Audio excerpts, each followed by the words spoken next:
speaking of boots and the outer appearance, the girls give you a hard time. They feel like your image, your look, your jeans, or like your hat. So like they use. I feel like they use your appearance to discredit your transformation. Yeah. Can you speak to that? Yeah, I mean, Because what I find is, well, people gonna people at the end of the day, but I think it's so interesting that because I have a certain preference of how I want to show up. Like for me, because I played basketball growing up. Naturally I'm a tomboy.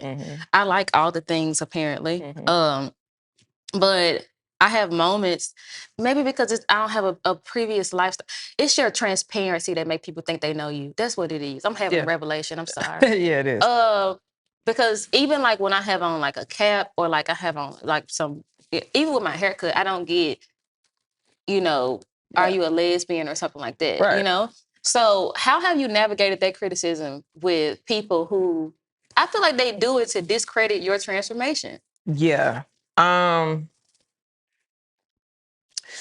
I think some of it is, I'm not going to say legitimate. I think some of it is natural, especially in this social media age where you see content that's very much before after. And so you see studs come to the faith and the before is like, they got the boxers and the saggy pants and da-da-da. And then the after is they got a press and curl. I don't know what you call it. A fitted dress. Yeah, it's like hyper feminine. And so I think we've stained it in our minds that deliverance looks a certain kind of way. That's good.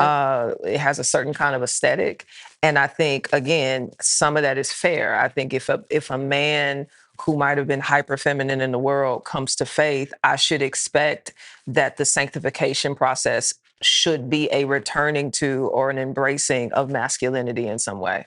But I also think it's problematic when you have a frame of what femininity and what masculinity is, and you're projecting that skeleton onto me. And so, if I wear Dickies, then that's somehow indicative of my soul. But if I wear, I got, I preached at a conference where I got on some really tight pants, and that was a problem. And so it also feels like I really can't do anything. And truthfully, honestly, until Preston Perry has a problem, I'm really not concerned.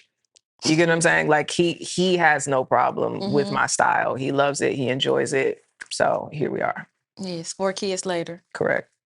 Jackie, you was hunching. Why do you have Wow. 4? Girl, why do you got 4 kids, girl? That's insane, girl.